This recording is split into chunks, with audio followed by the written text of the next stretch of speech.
Cette vidéo est réservée à la section berceau. Son caractère répétitif a une visée pédagogique pour leur éveil spirituel. Merci de les accompagner. Bonjour amis de la Bible, c'est Tonton Jim et aujourd'hui j'ai une histoire très spéciale pour vous. Elle s'intitule Pierre et le paralytique. Et notre verset à mémoriser est tiré de Jean 3,5. Il est bon d'aider. Regarde cet homme, c'est un paralytique. Il est malade. Ses amis l'ont apporté à la porte du temple. Cet homme ne peut pas marcher. Il ne peut même pas travailler pour prendre soin de lui. Il reste toute la journée bien mal assis devant le temple. Il a besoin d'argent. Vois-tu sa petite jarre pour recueillir l'argent? Et autour de lui, des gens marchent et marchent. Ils font des allers-retours sans s'arrêter. De l'argent pour un pauvre homme, dit le paralytique. Mais les gens ne lui donnent rien. Il ne s'arrête même pas. Il espère une petite pièce. Regarde ce pied. Quelqu'un s'est arrêté. De l'argent pour un pauvre homme, crie le paralytique. Les pieds n'ont pas bougé et aucune pièce d'argent n'est tombée dans sa jarre. Regarde-nous, pauvre homme. Pierre prit la main du paralytique et sourit. Au nom du Seigneur Jésus, lève-toi. Regarde, as-tu vu l'homme se lever de seul bond? Merci, merci Seigneur, l'homme cria. Il est heureux, il saute, il sourit. Regarde, ses jambes sont très fortes. Il parle à tue-tête. Merci Jésus, merci, merci. Et toi, tu peux aussi sauter, crier merci, merci Jésus, car il fait de grandes choses. Alors chantons notre verset à mémoriser. Il est bon d'aider une personne, une personne, une personne. Il est bon d'aider une personne. Nous sommes tous des enfants du Seigneur. Nous sommes tous des enfants du Seigneur. Prions. Tendre Père, je te remercie pour la gentillesse de Pierre. Aide-moi à être un enfant gentil. Au nom de Jésus. Amen. Rappelle-toi, Dieu veut que tu aimes et aides tous ceux qui ont besoin d'aide. Tu peux le faire aujourd'hui, même si tu es tout petit. Au revoir, chers enfants, et à bientôt.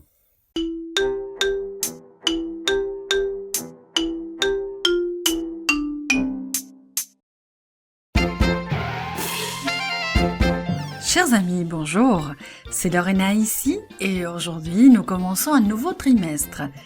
Notre histoire pour commencer s'appelle « De nouveaux amis ».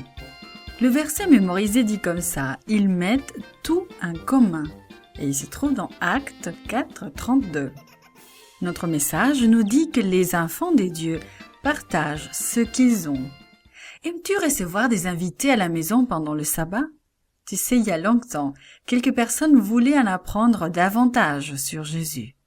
Voyons comment les enfants des dieux ont témoigné en parlant de Jésus aux nouveaux croyants. « Fais bien ton travail, petite Déborah, dit maman en souriant. Des amis vont venir manger à la maison. Déborah leva les yeux. « Qui va venir ?» demanda-t-elle. « Je ne sais pas encore, » répondit maman, avec une étincelle dans les yeux. Maman s'assit, prit la petite Déborah sur ses genoux et embrassa sa petite joue rose. « Je vais t'expliquer, dit-elle. Les apôtres prêchent la bonne nouvelle de Jésus partout dans la ville. Ils proclament cette nouvelle avec puissance. Des centaines de personnes apprennent à mieux connaître Jésus chaque jour, commença maman. Déborah baissa la tête et savait que les apôtres parlaient à tout le monde de Jésus. « Eh bien, continua maman, beaucoup de ces nouveaux croyants viennent de loin. Ils sont venus pour la grande fête. Ils ont entendu les apôtres et ont appris beaucoup sur Jésus. Maintenant, ils veulent rester ici pendant quelque temps pour apprendre à mieux le connaître. Certains de ces nouveaux croyants n'ont plus d'argent, alors nous les aidons. Nous leur témoignons l'amour des dieux en partageant notre repas. Déborah descendit des genoux de maman et dit « Je ferais mieux de me dépêcher et de terminer le ménage. » Maman fit une fournée de pain. Elle pétrit vigoureusement la pâte, la laissa lever, puis la divisa en pain. Elle mit ensuite les pains au four. Une délicieuse odeur se propagea dans toute la maison. On frappa à la porte. L'amie de maman entra à toute vitesse. « J'ai beaucoup de maïs, dit-elle en posant un gros sac de maïs sur la table. J'ai pensé que tu pourrais peut-être l'utiliser, continua-t-elle en souriant. « Il y a beaucoup, maman, s'exclama la petite Déborah. Tu as raison, acquiesça maman. Elle prit le gros sac, le soupesa et poursuivit. Dieu nous donne de la nourriture supplémentaire. Ce maïs fera beaucoup de soupe. Notre père nous envoie sûrement beaucoup d'invités ce soir. Comment va, ma chère famille? Résonna la voix de papa dans toute la maison. Il prit la petite Déborah dans ses bras, la lança dans les airs, puis la serra tout fort sur son cœur. Il prit aussi maman dans ses bras. Cette soupe sent si bon, s'exclama-t-il en regardant dans la grosse marmite. Nous allons partager notre dîner, dit joyeusement Déborah. Elle tournoya sur le plancher et continua. Nous témoignons de l'amour des dieux aux nouveaux croyants. Je sais, répondit papa. Je vais aussi m'occuper du nettoyage, et ensuite nous irons à l'endroit où les apôtres enseignent. Nous trouverons les croyants qui ont faim, nous les amènerons à la maison et nous partagerons notre repas avec eux. Et pendant que nous allons manger, nous leur parlerons de Jésus, répliqua Déborah. C'est le moment que je préfère. This podcast is produced by Gracelink.net at Studio El Piso, Singapore. For more children's resources, please visit Gracelink.net.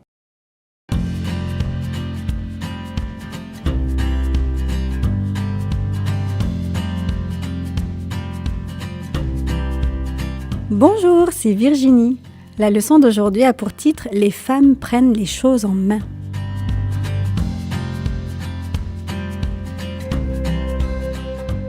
Le verset à mémoriser se trouve dans 1 Pierre 2, verset 17. « Honorez tout le monde, aimez les frères, craignez Dieu, honorez le roi. » Prends-tu part aux travaux ménagers chez toi?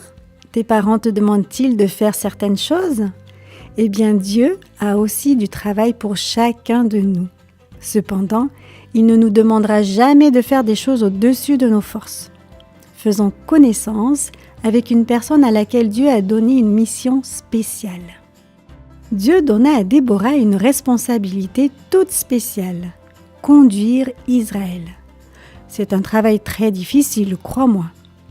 Les Israélites n'obéissaient pas à Dieu, ils préféraient adorer les idoles. 20 années plus tôt, le roi Jabin avait attaqué Israël.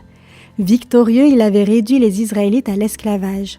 Par conséquent, ils avaient terriblement peur du roi et de Sisera, son général, qui avait 900 chars de fer. Déborah était juge. Elle ne siégeait pas dans un tribunal comme les juges modernes, mais à l'ombre d'un palmier. Lorsque les gens avaient des problèmes, ils venaient lui demander conseil. Très souvent, il disait qu'il regrettait de s'être tourné vers les idoles et d'avoir oublié Dieu. Il demandait à Déborah de leur enseigner à adorer le vrai Dieu. Un jour, Dieu parla à Déborah. « J'ai entendu les prières de mon peuple. Je les délivrerai de l'esclavage. » Déborah écouta les instructions divines qu'elle transmit à Barak. Dieu t'ordonne de rassembler 10 000 hommes sur le mont Tabor. Il te livrera Sisera. Barak eut peur. Il connaissait la cruauté de l'armée de Sisera. Ils avaient attaqué sa ville. Pourtant, Barak respectait Déborah et savait que Dieu parlait par son entremise. « Si tu viens avec moi et mon armée, j'irai, » répondit-il à Déborah. Lorsque Déborah accepta de l'accompagner, Dieu lui donna un second message destiné à Barak. « Puisque tu veux que je t'accompagne, tu n'auras pas l'honneur de remporter la bataille. Cet honneur ira à une femme. » Déborah, Barak et les 10 000 hommes se battirent très peu. Ils sortirent à la rencontre de Sisera et de ses soldats, et Dieu mit ces derniers en déroute.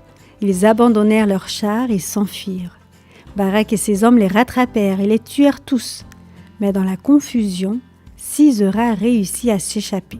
Sisera marcha jusqu'à la tente de Jaël, dont le mari était l'un de ses amis. Sisera pensait qu'il y serait en sécurité pendant quelques heures. Il demanda à Jaël de lui donner à boire et de le cacher pendant qu'il se reposerait.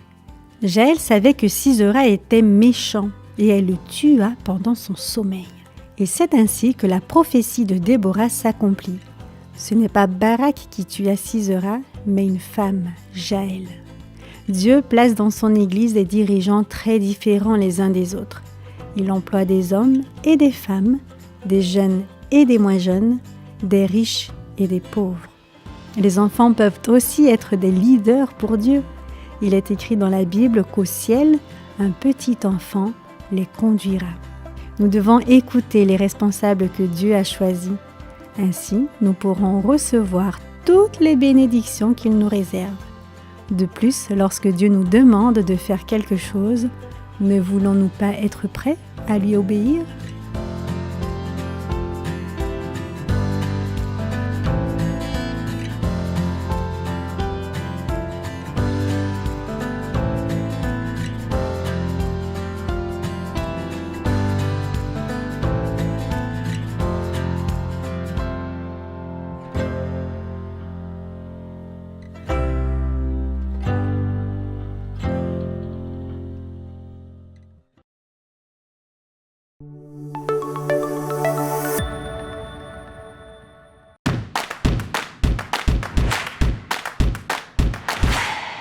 Salut les amis, si vous aimez nos vidéos, abonnez-vous et n'oubliez pas le petit pouce bleu.